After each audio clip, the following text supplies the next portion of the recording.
Hi friends, నమస్తే. Welcome back to Divya's channel. ఈరోజు వీడియోలో ఓవర్ నైట్ ఓట్స్ రెసిపీ అండి. సో ఎవ్రీడే తినటం వల్ల డెఫినెట్గా వెయిట్ లాస్ అవుతారండి. సో ఓట్స్ రెసిపీ అందులో కూడా ఓవర్ నైట్ ఓట్స్ అండి.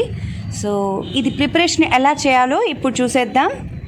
సింపులేనండి, జస్ట్ సింపులే. మీరు ఇది ఓవర్ నైట్ ఓట్స్ కోసం జస్ట్ ఇలాంటి గ్లాస్ జార్ కానీ లేదంటే ఇలా వెడల్పాటి బౌల్ కానీ తీసుకోవచ్చండి. సో ఈ రెండిట్లో మీకు ఏది అవైలబుల్లో ఉన్నా పర్వాలేదు, లేదంటే మనం గిన్నెలో అయినా చేసుకోవచ్చండి. ఓకే, సో దీంట్లో ఇప్పుడు నేను ఎలా చేయాలో ఇప్పుడు చూపిస్తాను. సో ఈ బౌల్లో నేను ఫస్ట్ 1 కప్పు దాకా ఓట్స్ తీసుకున్నాను. అండ్ నెక్స్ట్ 1 కప్పు దాకా పాలను కూడా యాడ్ చేసుకుంటున్నాను. సో పాలు క్వాంటిటీ మీకు కన్సిస్టెన్సీ కొద్దిగా లూజ్గా కావాలి అంటే ఇంకొంచెం పెంచుకోవచ్చు పాల క్వాంటిటీ. అండ్ నెక్స్ట్ దీంట్లో నేను 1 కప్పు దాకా పెరుగుని యూజ్ చేస్తున్నానండి. ఎందుకంటే ఈ ఓట్స్ మనం ఓవర్ నైట్ పెడుతున్నాం కాబట్టి దీంట్లో యాసిడ్స్ ఫామ్ అవుతాయి. సో దాన్ని బ్యాలెన్స్ చేయడానికి మనం కర్డ్ యూజ్ చేయాలి, లేదంటే దీని ప్లేస్లో మీరు ఏదైనా ఫ్రూట్ జ్యూస్ యాడ్ చేసుకోవచ్చు. సో ఇది మీ ఆప్షనల్ అండి. అండ్ నెక్స్ట్ పెరుగును కూడా యాడ్ చేసిన తర్వాత ఇప్పుడు సబ్జా గింజలు యాడ్ చేసుకుంటున్నాము. సబ్జా గింజలు మనకి వెయిట్ లాస్కి చాలా బాగా ఉపయోగపడుతుంది, అలాగే మన బాడీలో వేడిని తగ్గిస్తుంది. సో నైట్ అంతా పాలల్లో నానటం వల్ల ఇవి కూడా చక్కగా ఉబ్బుతాయండి. అండ్ అలాగే ఇప్పుడు నేను ఒక 2 టేబుల్ స్పూన్స్ దాకా హనీని యాడ్ చేసుకుంటున్నాను. అండ్ ఇది కూడా ఆప్షనల్గా యాడ్ చేసుకోవచ్చండి, హనీ లేకుండా కూడా ఇది తినచ్చు.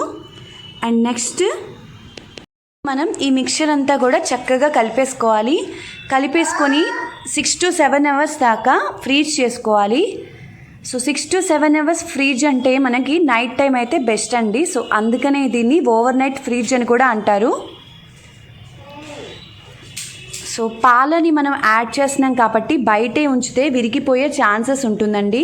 అండ్ అలాగే పెరుగు కూడా యూజ్ చేస్తున్నాం కాబట్టి బయటే ఉంటే పులిసిపోయే ఛాన్సెస్ కూడా ఉంటాయి కాబట్టి దీన్ని ఫ్రిడ్జ్లో కంపల్సరీ పెట్టాలండి. అండ్ నెక్స్ట్ డే మార్నింగ్ ఇది ఎలా వచ్చిందో ఇప్పుడు చూపిస్తున్నాను. సో ఇదండి కన్సిస్టెన్సీ. నెక్స్ట్ డే మార్నింగ్కి చూడండి సబ్జా గింజలు కూడా చక్కగా నానాయి. ఇది పర్ఫెక్ట్ కన్సిస్టెన్సీ. దీంట్లో మీరు ఇప్పుడు వేడివేడి పాలను కూడా యాడ్ చేసుకోవచ్చు కన్సిస్టెన్సీకి, లేదంటే డైరెక్ట్గా ఇలా కూడా తీసుకోవచ్చు. అండ్ దీనికి ఇప్పుడు నేను టాపింగ్స్ని యాడ్ చేస్తున్నానండి. ఇక్కడ నేను యాపిల్స్ని యాడ్ చేస్తున్నానండి. సో దీని ప్లేస్లో మీరు ఏ ఫ్రూట్స్ అయినా యాడ్ చేసుకోవచ్చు. అండ్ ఇక్కడ నేను డ్రై ఫ్రూట్స్ని కూడా యాడ్ చేస్తున్నాను. సో ఖర్జూరా సన్నగా కట్ చేసుకుని డ్రై ఫ్రూట్స్ కూడా యాడ్ చేసుకుంటున్నాను. అండ్ నెక్స్ట్ బాదం పప్పు అండి. సో బాదం పప్పు, అక్రోట వీటిలో ఏదైనా యాడ్ చేసుకోవచ్చు డ్రై ఫ్రూట్స్ టాపింగ్స్గా.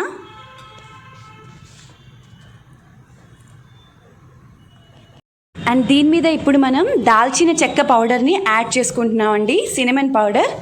సో ఇది వెయిట్ లాస్లో చాలా బాగా ఉపయోగపడుతుంది. ఇలాంటి మరిన్ని ఇంట్రెస్టింగ్ వీడియోస్ కోసం మన ఛానల్ని కొత్తగా చూస్తుంటే సబ్స్క్రైబ్ చేసుకోండి. పక్కనే ఉన్న బెల్ ఐకాన్ ప్రెస్ చేయడం అస్సలు మర్చిపోకండి. Okay friends.